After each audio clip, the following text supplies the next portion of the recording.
Well, there'll probably be a few more people trickling in. In our experienced people are sometimes a couple minutes late to the Zoom meetings. But I'll go ahead and just give my spiel and put it in the chat so that you all can get started. So for those of you who are here, welcome to this breakout session. I'm Sarah, the VSJF staff person for the session. I'm about to hand it over to our wonderful panel of presenters. First, I'm just going to pop into the chat our Farm to Plate guidelines for breakout sessions. Essentially be considerate of each other. I'll leave it to the facilitators to decide whether they want people to speak freely or raise hands and all of that. But if you have any questions, let me know. Welcome. Thank you, Sarah. All right, I will share my screen and we will start going over the outline for people who are here, just so you know what to expect from our time together. Did I share the right one this time? Let me just make sure. So I do. That was the outline. It was right. Okay. I have like public computer phobia. Okay, so strengthening systems and partnerships for mental health and well-being on farms. I'm the facilitator who can't speak. My name is Leanne Porter. I'm with Farm First in Vermont. So this is the plan for today. We are going to introduce our panelists. We're going to share a graphic that shows how panelists partner with the community. Then Kevin will share a brief introduction and history of Farm First. And then we'll start our panelist conversation. Then we will have closing statements and next steps and talk about follow-up information. And then after that, if there's time, we will do a breakout groups with Jamboards to ask these questions about how can we stay together and how can we share information with each other. So even if the session comes to an end, we're still going to pop that up, and I hope that people go in and answer those questions for us. It'll be a big help. This is a short amount of time for a workshop with a panel, for sure. So we want to encourage as much discussion as possible, but we want to keep questions and comments as concise as you can. So we'll have an opportunity for you to ask questions, and then we'll have an opportunity for you to share comments. And you can do those through the chat or live, but we asked you to be as concise as you can so we can move through and get to pretty much an introduction of all of these things as we possibly can. We can't get into the depth that we want, but this is a starting point, we hope, for conversations with all of you. So like I said, I'll ask a question to a panelist, then the question will be opened up to the rest of the panel. Then participants can ask a question live or in the chat. Carrie Patterson is going to be helping us with the chat and with the timing. I'll introduce you to her soon. And then participants can follow up with comments live or in the chat, and then we'll move on to the next question. These are the questions. And by the way, in the chat, I put a link to this document if you want to refer back to it, so you have all this information. And I also put a link to the graphic we'll be sharing shortly. So to get started, I am going to ask each panelist to introduce themselves and where they work, and then we'll talk about who their partners are. So very quickly, Karen Crawley. Hi everybody, I am Karen Crowley. I'm the program manager at Farm First, which if you haven't heard of yet, you'll learn more about in a few minutes. Farm First also is a lead organization on the Forest and Northeast grant, and we also now have a Vermont Forest and grant. So we'll jump around a little bit, but all of those things are happening. And do I have to tell them anything else about who I am? I don't think so. I think you'll have time during the panel, so we can just let them know our names and who we are, and then on we'll go. Thank you so much. Kevin. Hi, everyone. I'm Kevin Channel. I'm the resource coordinator for Farm First, and we provide direct services for farmers and farm families throughout the state of Vermont. And I'm the point of contact for direct services. Thank you, Kevin. Valerie. Hi, my name is Valerie Woodhouse. I am here with several hats on today. One is that I'm the co-owner and operator of Honeyfield Farm here in Norwich, Vermont. I also am lucky to participate in the Forest and Northeast Farmer Advisory Board, which has been a great experience. And in addition to farming, my other professional background has been in clinical social work. So those are the hats I'm wearing today. Thank you, Valerie. Naomi. Everyone, I'm Naomi Wolcott-McCausland. I grew up on a dairy farm in northwestern Vermont and now currently coordinate farm worker health through UVM Extension, so supporting migrant workers born outside of the US who are here on their own or with their family members in accessing needed health care and health-related services. Thank you. Diane. Good afternoon, Diane Boffield, Agency of Agriculture, Food and Markets, and been working in this arena, helped to get Farm First started back in 2009, a couple of years ago. So really interested in our conversation today, and just received funding for the expansion of the Farm and Ranch Stress Assistance Network, FARSAN, at the Agency of Agriculture. So excited about that, but pleased to be here this afternoon. Thank you so much. So I'll share my screen again because I want to just really quickly show you this wonderful graphic and introduce you to Carrie Patterson, who is with Farm First, and she is being my right hand today. She created this graphic, and she's going to be doing timing, and she's going to make sure we're on track, and she's going to be taking notes, and she's doing all of it. So thankfully, Carrie from Farm First is with us as well. So just to take a look at this graphic, I'm not going to read it to you. I'm so sorry. The graphic is not showing right now. We're looking at your Word document. Okay, thank you so much for letting me know. You're welcome. Still? That's perfect. We can see it. Wonderful. Sorry about that, everybody. So just take a look at this. All we're doing here is trying to show, and you have this also in the chat, a link to this. We're just trying to show how much we all do and how connected we all are, and to for everybody at this session to sort of think about all of these different partners and how you might want to connect with them or learn more about them. So we're giving you a copy of this, and at some point we may share something that has their contact information as well for some of them. So keep that graphic, and we will hear from each of these panelists shortly. But for now, we are going to hear from Kevin and learn a little bit about Farm First. Thanks, Leanne, and thanks for everybody for being here. I prepared a few remarks for this intro just to get the wheels turning for all of us in this space of mental health and wellness among farmers. So let me begin. As any farmer or rancher can tell you, farm life can be demanding and stressful.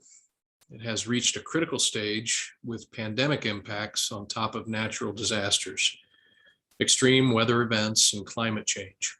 Financial pressures due to fluctuating commodity prices, labor shortages, trade, market, and supply chain disruptions, COVID safety precautions that are internal as well as externally required, and other factors over the past several years. Given these ongoing changes, it's no surprise that more farmers and farm families are experiencing stress and mental health concerns.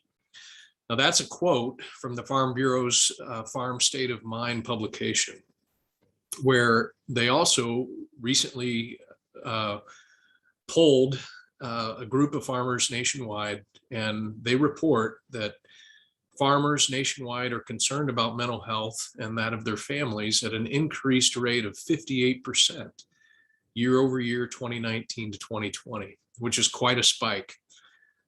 Now, Vermont, on the other, on our front, has a special reputation of being a premier place to live and farm in rural New England, and that's for good reason.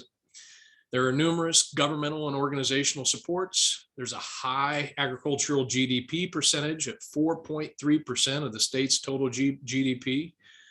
And that's relative to New England states hovering at 1% or less.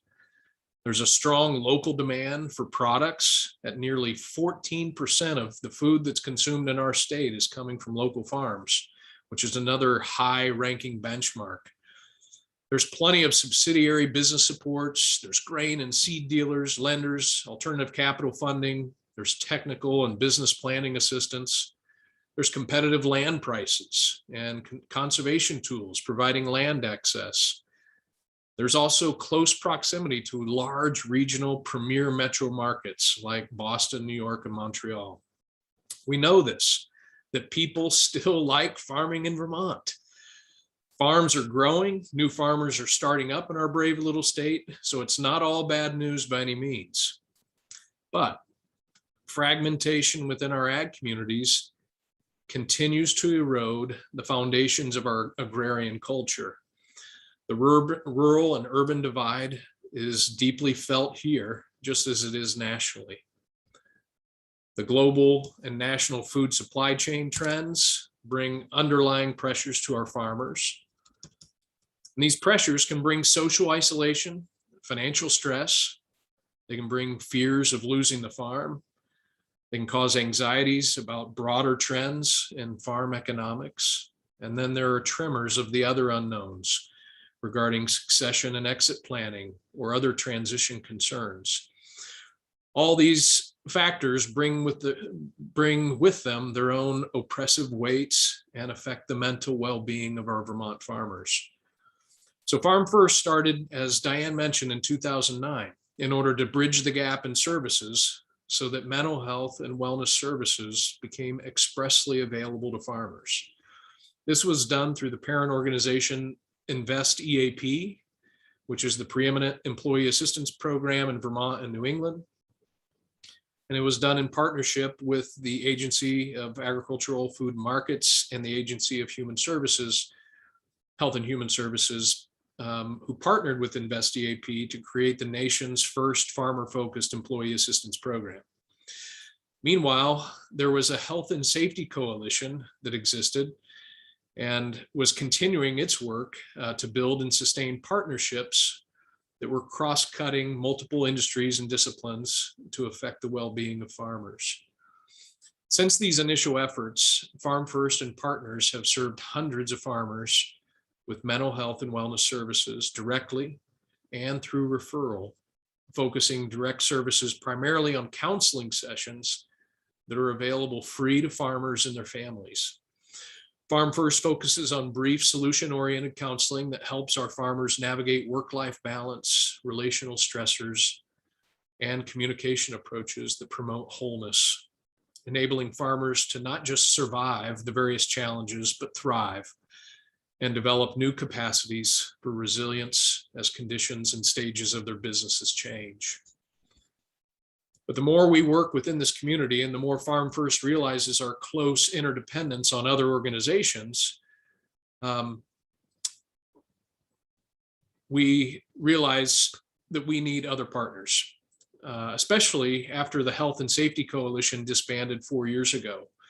We realize that close partnerships are critical for continuity of services with our farmers.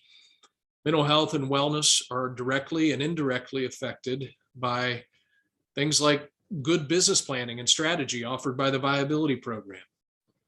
They're affected by helpful legal counsel from Ag Mediation and Legal Food Hub on a range of matters. Mental health and farmers can be affected by assistive technology provided by Voc Rehab to overcome physical disabilities on injury, and by a host of medical interventions from good rural primary care to effective specialists working on acute care for farmers. We also see where relationships between a farmer and their suppliers, their buyers, their lenders, their insurance companies affect mental health. And lastly, we see where the farmer's relationships with family, coworkers, employees, neighbors, and other peer farmers can affect mental health and wellness. Now we see all of you, we're happy to see you here. We see all of you who work and live in a circle of influence among farmers as important partners in supporting each other in life and work. So thanks for being here for this discussion. And we hope today that together we raise awareness and reinvigorate closer partnerships for years ahead. So let me hand it back to Leanne, who will continue facilitating our discussion today. Thank you so much, Kevin. That was fabulous.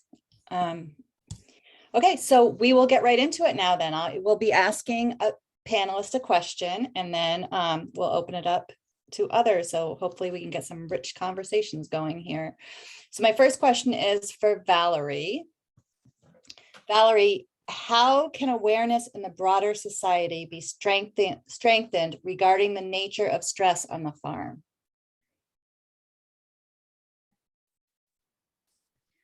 Thanks, Leanne.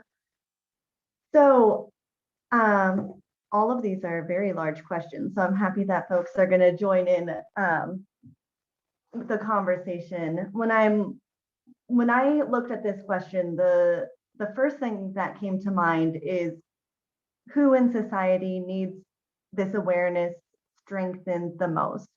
You know, we can't educate everyone in the community, so who are the most important people to target? And the first thing that came to my mind is actually farmers themselves and farm workers. My partner and I have benefited from working with so many amazing resources that the state has to provide. I want to give a shout out. I think our business advisor, Sam Smith, who has been with us since practically day one and constantly receives panicked emails and phone calls that he talks me down from. I run into so many farmers who, you know, have not been made aware that these resources are available to them. And, you know, I'm still learning of ones myself. One experience that I had most recently being part of the Far Sand Northeast Farmer Advisory Board was that they actually had a marketing group come and speak with the Farm Advisory Board and ask them, you know, what are the stressors in your life? Often, you know, from a social work perspective, the people we're working with are the experts on their own experiences. So going to the farmers themselves, I think, makes a lot of sense. And then they spoke to the farmers about, so where do you get your information? What time of the day do you get your information? And really looking at those details to tailor their work. We're all so busy, there's no need to do work that's not going to be relevant or accessible.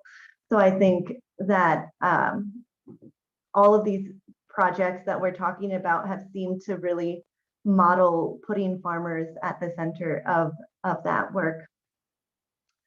The other piece that I noticed a lot about my experience with Far Sand Northeast is that all of our meetings are interpreted into Spanish. So there's live translation happening, and we're able to be a group of truly diverse farmers, which is the first time I've ever had this experience, you know, farming for 10 years. And this brought up something to me that I think is something we really need to look into as a state, is that I feel like I am really involved in the ag community here in Vermont, yet I have seen very few farmers of color, specifically Latinx farmers, who are doing a lot of the heavy lifting in our dairy farms. But I'm not seeing them necessarily represented in those spaces. So I think that's an area we can definitely strengthen to make sure everyone's included in these resources that we're accessing. Another piece is I've had the pleasure of getting to help organize the Vermont Racial Equity Study Group since March. And there have been farmers of color who are present at that work group. And I think that they've expressed to me, like, you know, Vermont isn't a totally white state. And when we talk about it that way, it minimizes those who are here. So I want to just really put that out there that, you know, we are a group of diverse farmers here in this state, and that we want to be as inclusive as possible. I'm trying to be mindful of time, but the other things on my notes are that I think for myself personally and the research I have done, the farmers deal with so many stressors, including natural disasters, unpredictable conditions, labor issues, all of these things that cause us stress on a daily basis and are out of our control. But the bottom line is usually our literal bottom line, and that financial insecurity is one of the highest stress factors we as humans can experience. And at the end of the day, the loss of crops to flood or birds to prey, that's income that could have been food on the table, electricity bill, a tractor repair, or pay for an employee to stay over the winter. So I think really looking at financial security and how we can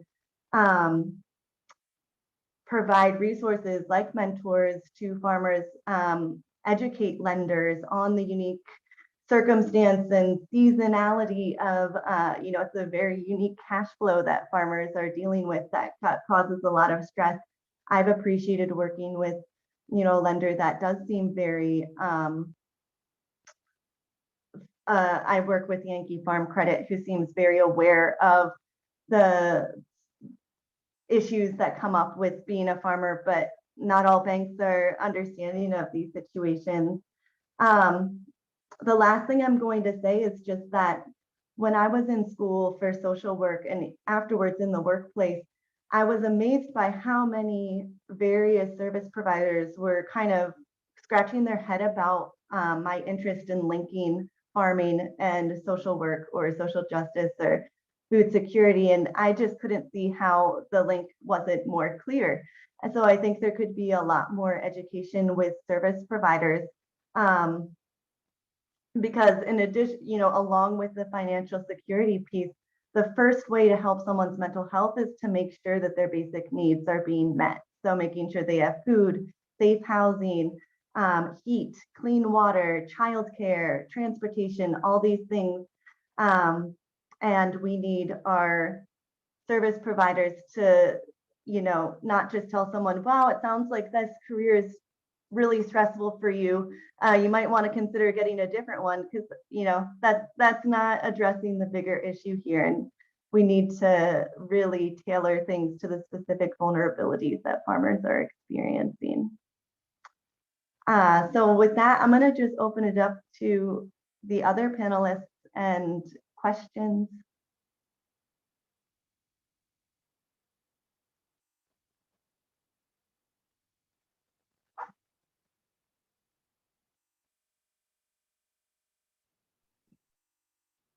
So the question is about awareness in society of the nature of stress on farms. And while panelists are responding, if anyone has a question to add to the chat or be ready to pop on shortly, it would be great.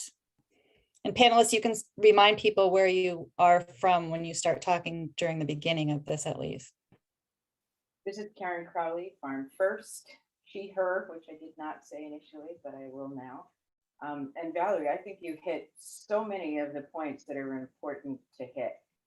And one of the things I would just highlight is the fact that we're talking about stressors and a need for support, and we're also connecting that with resilience and passion, which is something that we don't want to forget that is also out there. So both sides of that coin. And I'm really glad you brought up the social justice and equity pieces. That's definitely a real focus area for us to move forward on. Absolutely. Anybody, any participants want to ask a question or make a comment about this subject? Yes, I have a question. If someone was to go in and seeking counseling, is it a long referral process? Like, would one referral all right, send you to one place and it's like, gosh, I'm not sure. You might get sent to another place. Does that happen often when you're seeking mental health counseling? I'm so happy you asked that question, and that is a wonderful transition into our next question. And so I think Kevin might be a really good person to answer that because he does this kind of work in Vermont. Sure. Good question, Buster. Thanks for bringing it. So if you call Farm First and are seeking assistance, we will not refer you beyond Farm First for counseling. So we have a network of counselors, both internal and external, that we access. We try to base the connection with farmers geographically with those counselors as best we can. So depending on which county you're in or which section of Vermont, we try to connect you. And then there's oftentimes more than one. So we also think about the chemistry. So geography and chemistry are both important in getting a good match for a farmer seeking mental health counseling. But you won't go beyond Farm First for direct services for counseling. Can I add to that piece? Because I think that's the most important thing to know is that Farm First does have that internal piece. We also, as Kevin mentioned earlier, do short-term solution-focused work with people. And sometimes people need more than that.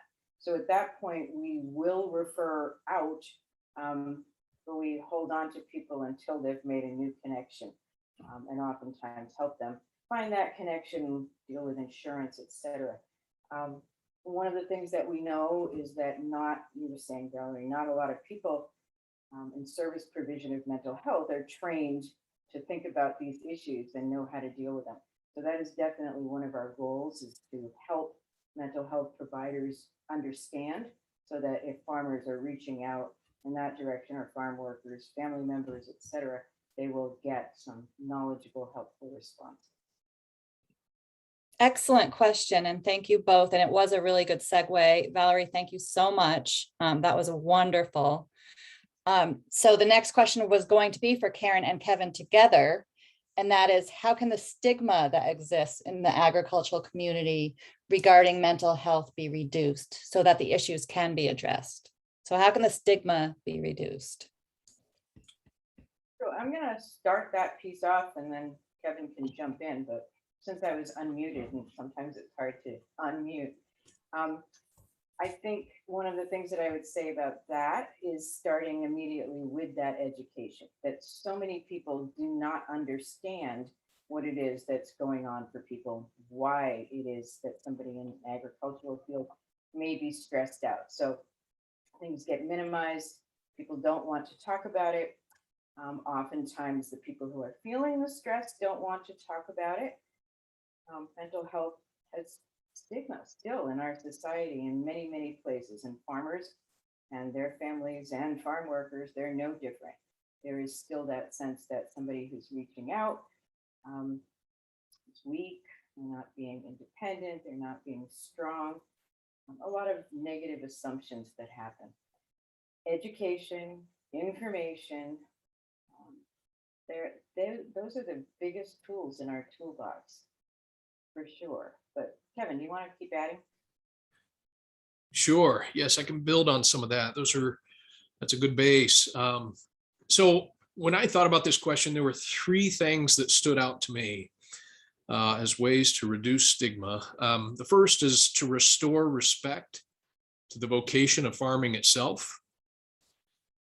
Second, for service providers and others in the ag industry to grow, encourage, to be compassionate with farmers. And then thirdly, to reduce vulnerabilities through policy or other mechanisms that farmers and the farming industry is exposed to. So I think I did prepare a few remarks for stigma, and I'll just take a few minutes comment on this topic. So stigma is, of course, a social phenomenon that has both an internal and an external element. A person who's stigmatized will suffer discriminatory or prejudicial pressures from the outside to conform to norms, social mores. And at the same time, internally, they suffer pressures of being an outsider, not belonging, other identity acceptance challenges. So they often develop then a sense of isolation and inferiority, shame, or worse. So when it comes to mental health and farmers, stigma, in my estimation, gets compounded. Farmers themselves are stigmatized in their vocation, oftentimes marginalized or even held in low regard by our society. They can be considered carbon emitters. They can be considered regulatory risks or worse. Unsophisticated simpletons, redneck hillbillies, philosophical idealists. There's a lot of stigma around farmers. The talent and the skill sets of a farmer are very broad, actually, but they're rarely transferable to other occupations. So farmers can be held in low regard by virtually every other industry that they interact with. Additionally, farmers are rarely rewarded in the marketplace for their skills and talents as farm operators.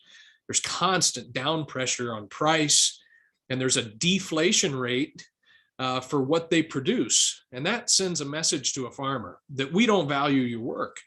And that's the message that comes from our society, our economy.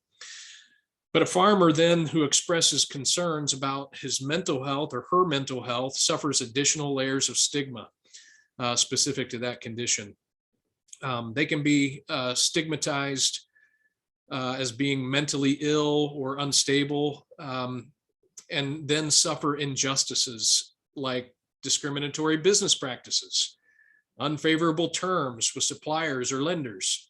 They can get unfair pressures from buyers or excessive leveraging from regulators as soon as it's known that they have mental health challenges or concerns. It's not in a person's business interest to let it be known that they're suffering mental health challenges.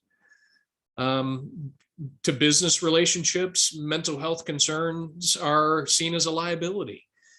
So farmers are reluctant to identify as suffering mental health challenges because it may result in further business or financial pressures, which in fact may be the very impetus for anxieties and depression that they have at the time. So I would say in sum,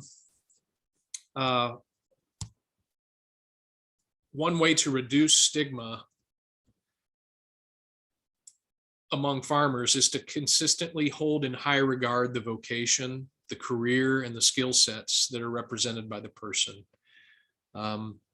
People who are in a farmer's sphere could always learn more about their expertise, could always grow in appreciation for the timeless traditions that they carry on.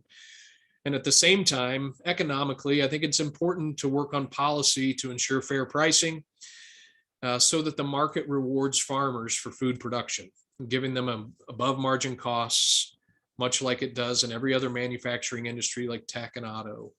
I think pricing reform is a perennial challenge, but it needs to be an incessant effort to keep farms viable. There are certainly other risk exposures in the industry, but this is a big one.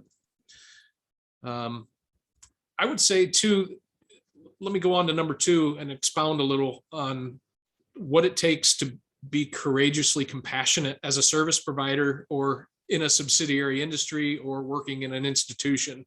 I think it takes courage to listen well and courage to stay curious and learn more fully about the life and the experience of farmers.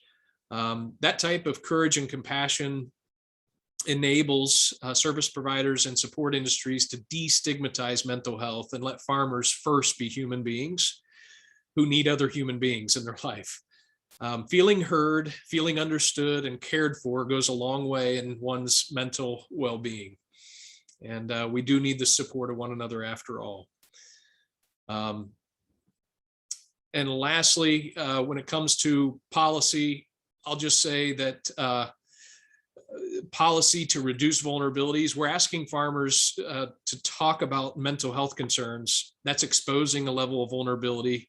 They are completely vulnerable and at risk in ways that most other people are not, as self-employed business people, subject to weather, subject to commodity prices out of their control, and forces of the economy that they can't control. When those vulnerabilities are exposed, they can't be penalized for it. They can't be leveraged because of it. And I think as those of us who engage with folks, we've got to have, I guess, the courage, you might say, to enact policy that reduces vulnerabilities as they expose them. And that's compassionate policy, in my opinion. So those are a few of my remarks around stigma in the farming community. I can open it up now for comments, questions, certainly. I'm so glad that Buster brought up another question in the chat about peer-to-peer support, which Farm First is working on, and Karen Crowley answered in the chat. And her answer reminded me that we would like to do some follow-up with you all after this. And I just want to make sure I get this out here right in the middle instead of waiting to the end. So maybe get together again sometime, share information with each other, share resources, move this forward. So we have your email list from the organizers. If you do not want us to email you or follow up with more information and maybe resources and connections, please private chat either myself or Carrie and just say, please don't email me in the future. We're not going to share your email. This is just for this group to communicate. So let us know if you do not want information from us, and we can open it up to the panel. And I think everyone at once at this point. Any other discussions about stigma and mental health as it relates to the farming community? There was a question from Beth Leanne in the chat about strategies that maybe Karen or Kevin could touch on. Yeah, this is Karen Crowley again. Touch on is a good way to phrase that. I think it's a great question. It's a really big question. You know, it's definitely beyond what we can do in this particular workshop, but there are some resources that are out there, and there's more that need to be out there. But that again is part of the trying to figure out what it is that people are struggling with, what people need, so that we can be building, especially this new programming, in response to those particular things.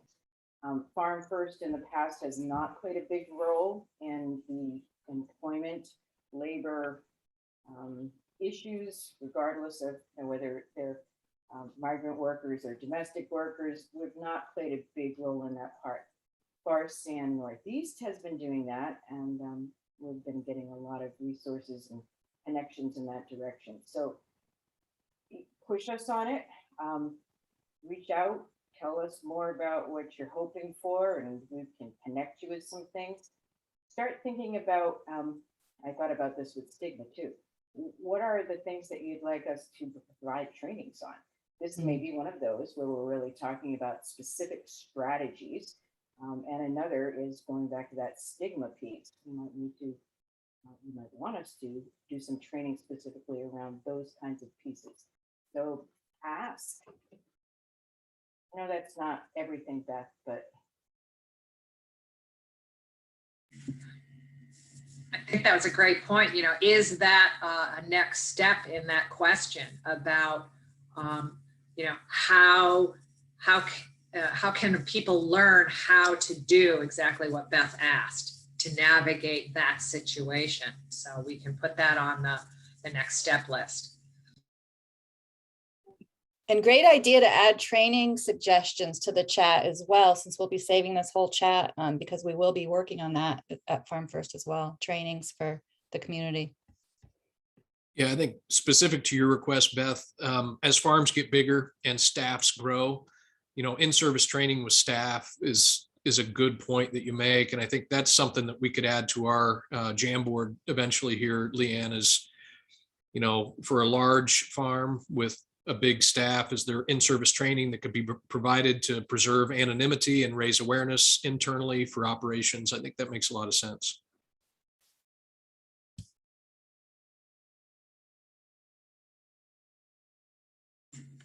Buster asked a question about range of service.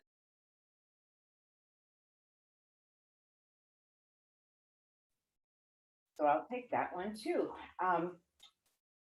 We do not have limits at Farm First on how often somebody can reach out for support.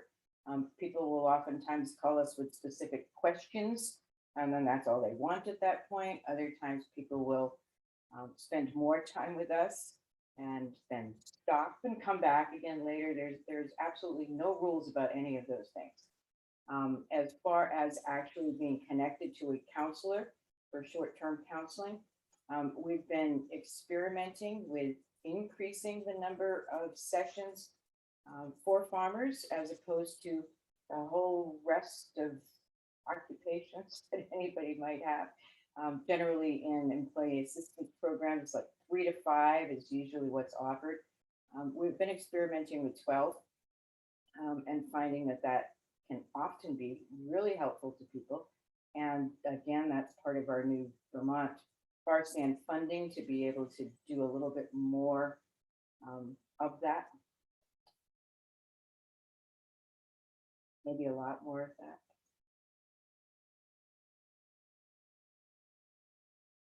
If people haven't checked out our Farm First website, check out farmfirst.org and it'll provide some more of that information, or reach out to Kevin anytime, reach out to me anytime you are here, or Carrie.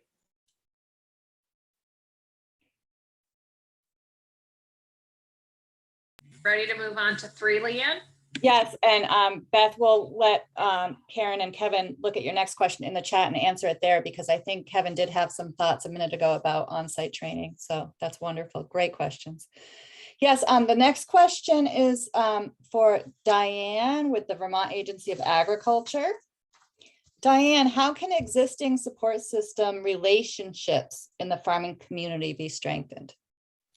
Yeah, that's a great question, Leanne. And the whole discussion we're having right now is a big part of that. I think the more we can talk about this, the more we can bring people together and increase the understanding, but also the connection back to understanding that Farm First exists. When we started way back when, we did a lot. We did as much as we could with the shoestring budget to get the information out there that Farm First existed.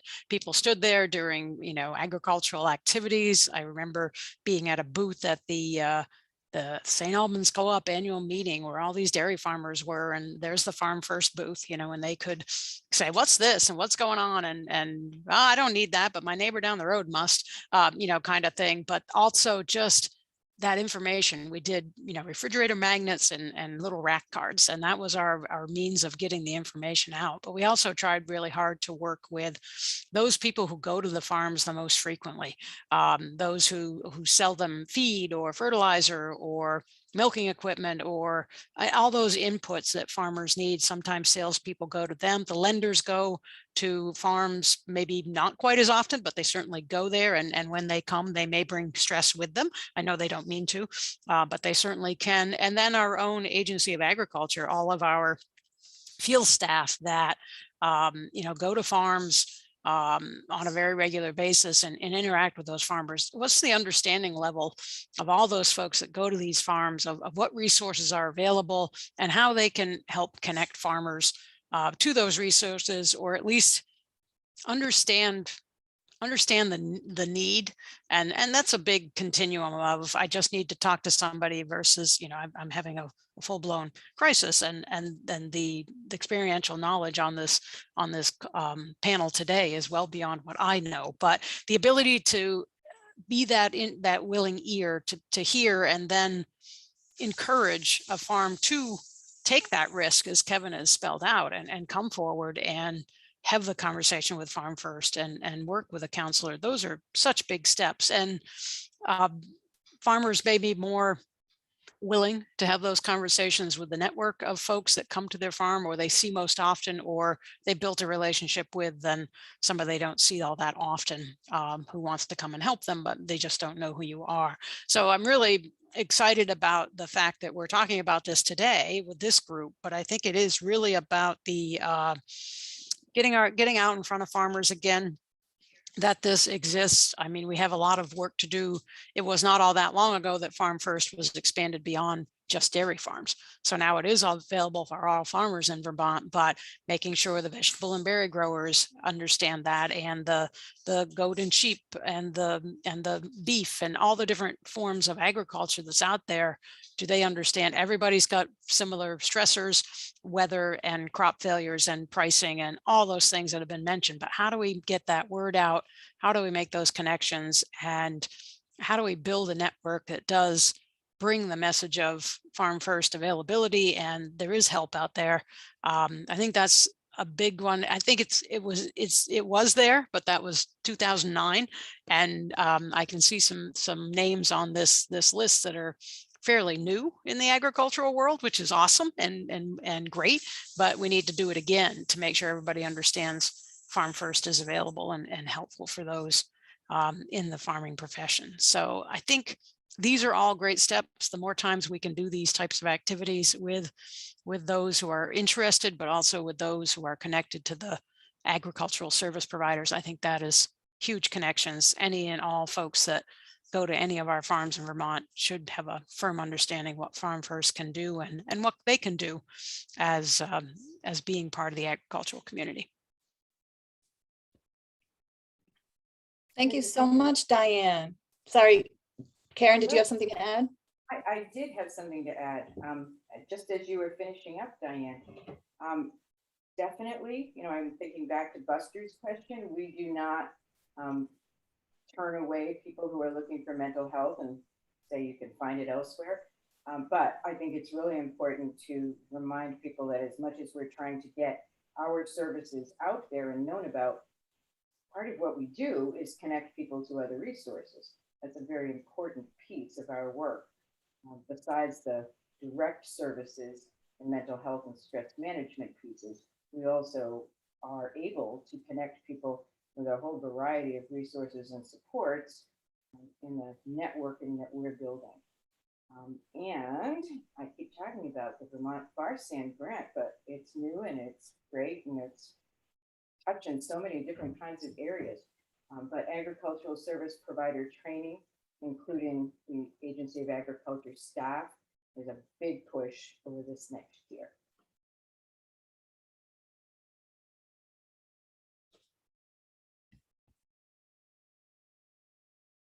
So there's one question, Diane, what role can the various ag associations play in getting the word out about services that are available to their members? Yeah, I think there, as Karen has mentioned, there's a great website for Farm First that does help provide, what's possible, what's provided. Somebody could search out a website quite anonymously if they choose, but then there are the specific contacts there to get into the Farm First system. So I think that's certainly one way. We are gearing up to with the grant we received. So yeah, we're all excited. We got new money, so new money is always helpful, but we haven't really done that education and outreach work of even just, I don't want to say PR, that's not the right word, but increasing awareness of the fact that Farm First exists. And so we will be gearing up to push that out further, a lot of different methods than in 2009, social media, print, as well as radio and maybe some PSA type videos or videos that are on social media. So I think one of the actually Valerie mentioned earlier about Farsan asking those questions of when do you access these kind of informations? When do you have time as a farmer to look at your Instagram or your Facebook or those social media aspects, and really targeting for that. And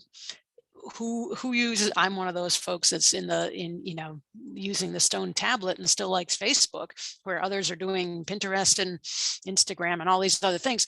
How do we target those groups where it might be generational. And I know that some folks in my own family who are still farming, they want paper. So how do we reach all these different groups and get that word out? So the agricultural organizations, as we build this new outreach and education type, just that it exists and here's what can happen, I think all of our ag organizations in the state will be calling on you to help be the amplifier for that message of it exists, and get the information to your members and encourage them if they are interested or want services to reach out to Farm First.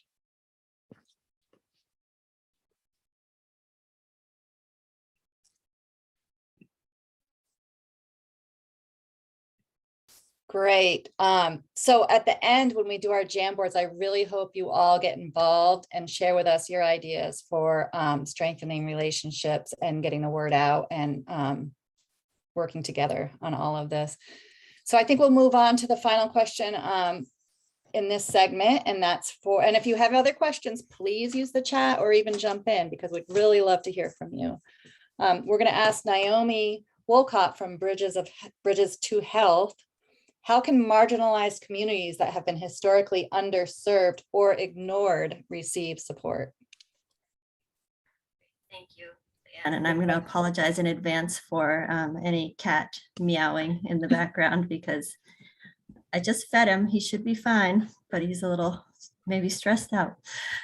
So in my opinion, I think farm workers kind of as a whole, so anyone really who plays a critical role in sustaining ag but doesn't have an ownership interest, could be considered underserved in the area of mental health.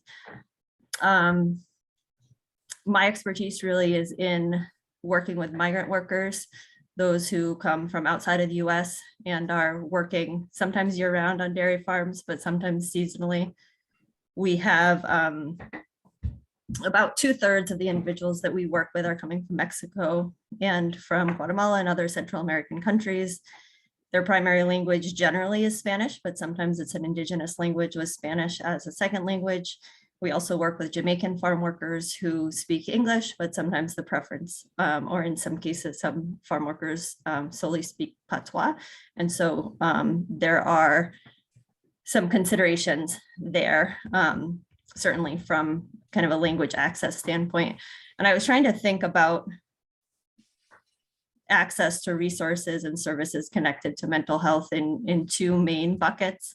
The first for me is really looking at mental health and well-being promotion holistically. And I think this gets back a little bit to what Valerie was talking about, that, you know, what are ways that we can support or enable migrant workers to increase control over and improve their health, not necessarily just directly related to access to healthcare services. So in this way, I think working collectively, addressing things that they identify as life stressors. So there are some things that need to be addressed at a systemic level. Immigration reform, for example, that's a major stressor.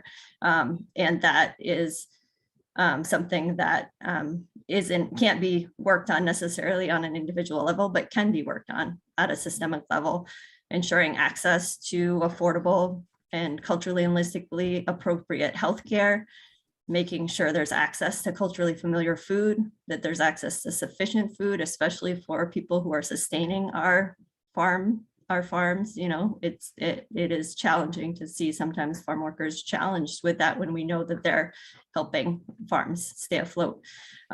English language programs, housing improvement programs, farm safety, all of these things really are interconnected and impact the overall health and well-being of our migrant workers in the state. And then the other piece within this first bucket is really ensuring that migrant workers have access to explore and build adaptive coping strategies in a way that takes into account their preferred language, their work schedule, their limited access to transportation, the financial constraints that come with that, and in a lot of cases, lack of a familiarity really with and in some cases, I would say a lack of interest in kind of these Western individualistic approaches that we maybe have taken on in terms of like self-care and that type of coping strategy. So really figuring out how to make sure there's access to ways for workers to identify stress reduction strategies that aren't necessarily related to clinical needs. And so then the other bucket for me is about the clinical needs. So how do we make sure that there's access to clinical mental health services, including crisis services that are culturally and linguistically appropriate? And for me, that really means recognizing that we have to move beyond the systems and structures that exist that don't serve IN farm workers well, that aren't accessible.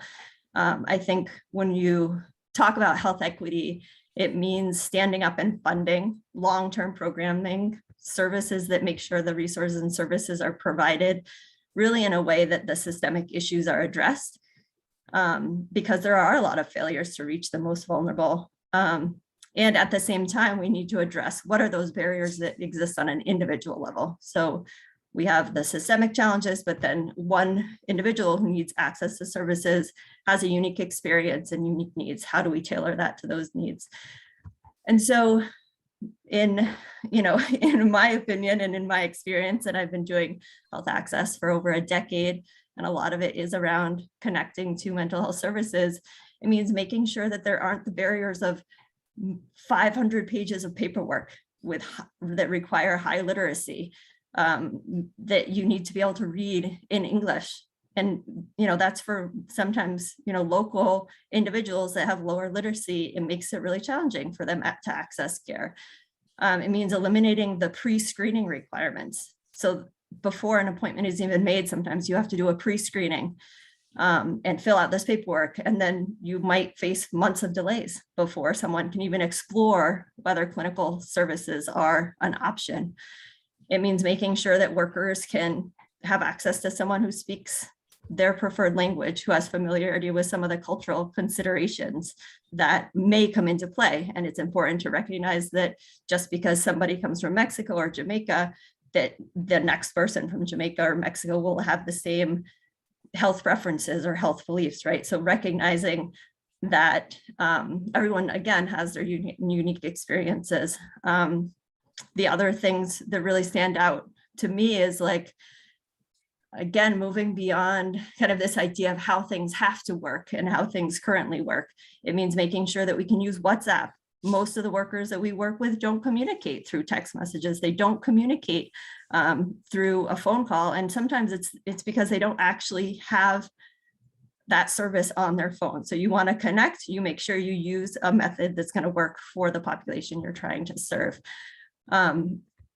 What else? Sorry, I'm kind of going through a laundry list, but it's, obviously this is something that gets me thinking a lot about, what are the ways to really adapt what we currently do to make sure we are reaching everyone. So the other thing that's, really important is making sure there's access to training and the types of technology that are needed to do telehealth, and making sure, again, the financial component is addressed, the transportation component is addressed, the fact that some of the workers that we are in communication with, they work 12-hour days. So trying to figure out how to fit them into a 9-to-5 schedule when if they miss work, they then lose out on financial opportunities.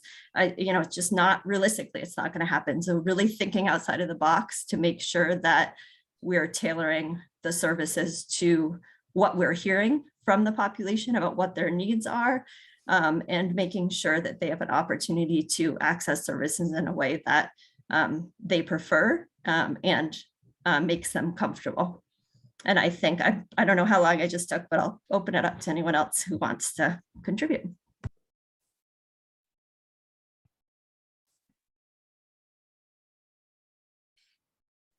I don't want to contribute. This is Karen Crowley again. I just want to say, wow, that's it's really it's powerful to put it all together in one place. I think for me, because we go through these challenges on a case-by-case basis and we see it over and over and over again. So it's hard not to be kind of passionate about thinking about how it could be done better. Any thoughts or questions from the community out there? Anything you want to bring up? I think Naomi also touched on something that's huge, is the sustainability of the program. So we're excited we got this grant, yay, awesome, is for 1 year.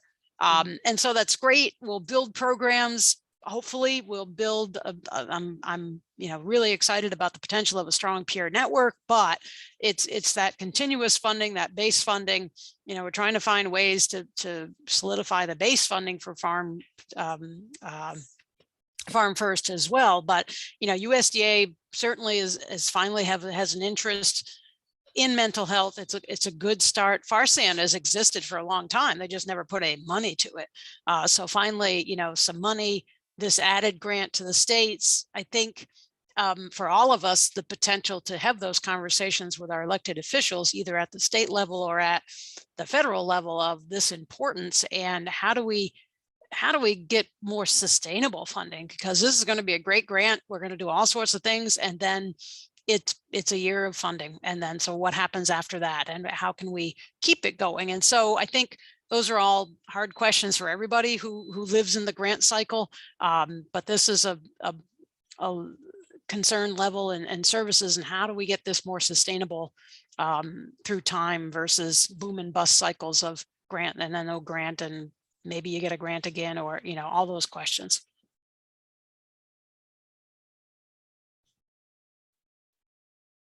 There's a question in the chat.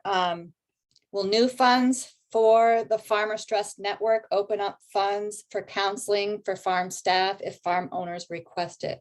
And how about Farm First developing training on the farm for staff in well-being or emotional problems that affect the overall farm operation?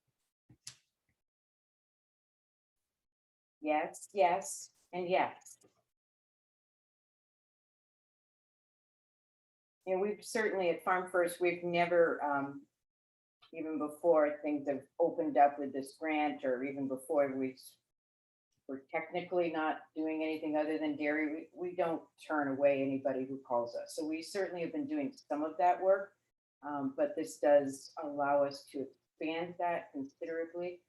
And another piece of the grant is to do some work to help inform us about the best ways to do that. But yes, definitely high on our list. I'm really excited about that one.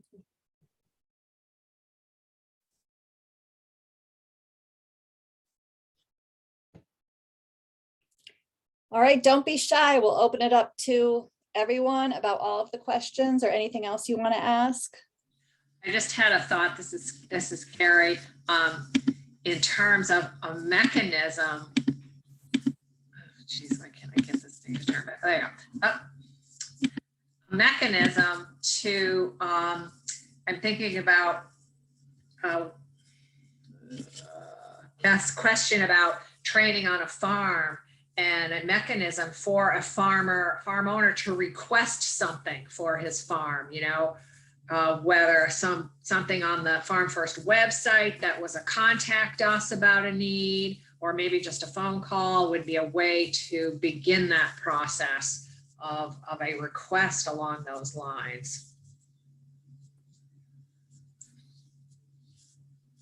Yeah, a phone call or an email directly is probably the best way to get that going. We also could provide some materials you could post next to some of your required employee postings for, as an employer, they could be right next to that for contact direct anonymously from your workers directly to Farm First. Well, I'm happy we'll have some time to do some Jamboards, and I'm going to ask you to please stick around and add your thoughts to those, and we will take those to heart. Any panelists have any last words, any final parting words before we move on to the next step? And continue to throw in questions out there in the chat if you have more.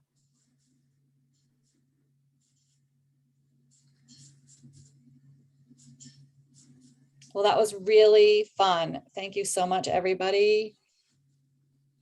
And yeah, this is hopefully the beginning of these conversations. Hopefully we'll find new ways to connect and more ways to connect.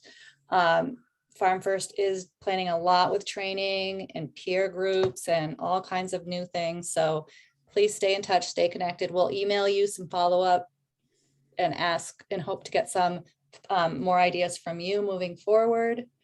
Anything else, Carrie, before we go to Jamboards that I missed?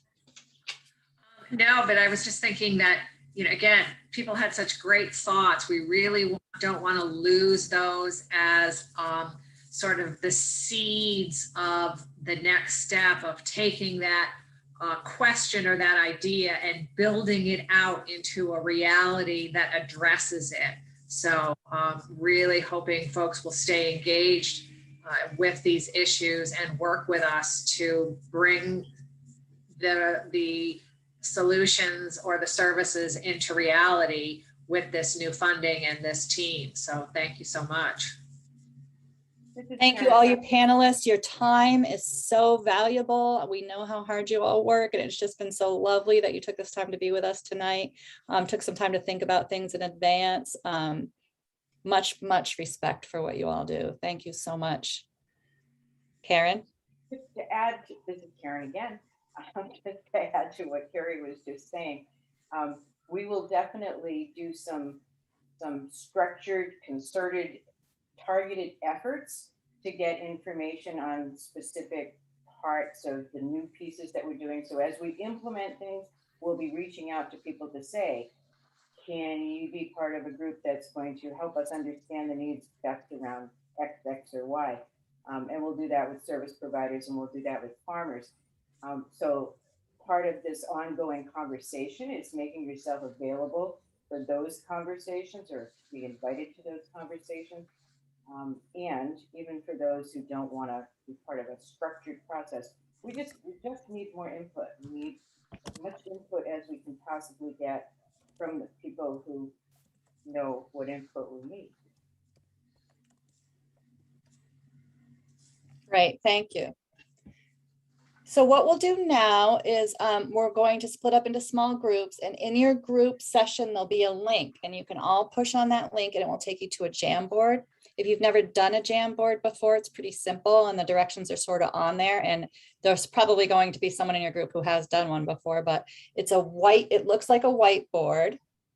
The link's going in the chat now. It looks like a whiteboard, and there's a little arrow that shows you where you can click and get a sticky note, and then you can write on that sticky note.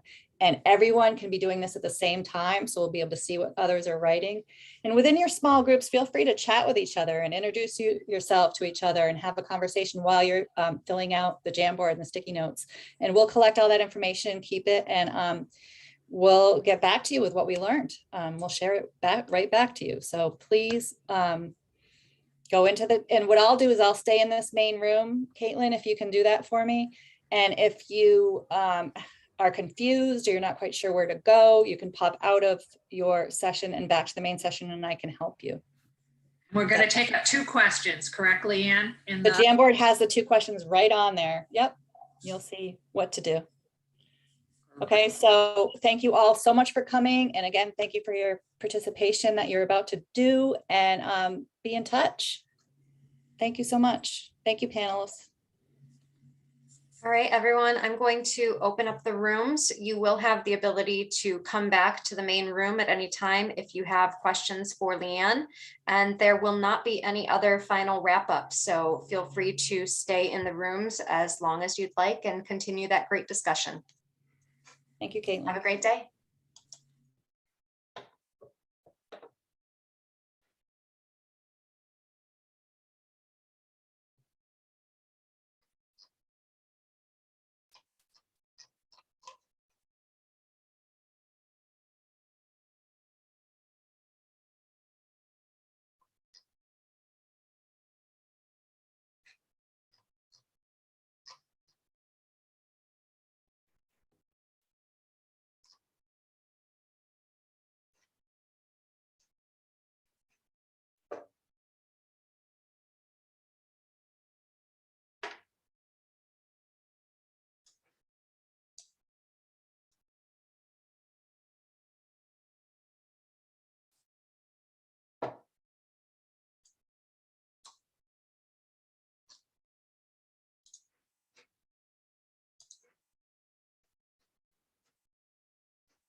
Hi, Valerie. You're muted. Sorry, I think when you come back. I think I got bumped over here because everyone else in my breakout group headed out. Oh, okay. You want me to move you to another group? Sure, for the last 10 minutes. Yeah, I mean, Are it's there up to other you. people? Are other people still going? Yep, we've got, looks like about 5 people in 2 of the groups, and we have 1 more group with 4. Okay, I can go into the smaller group. Okay, I will move you right now. Give me 1 moment. Thanks. You're welcome.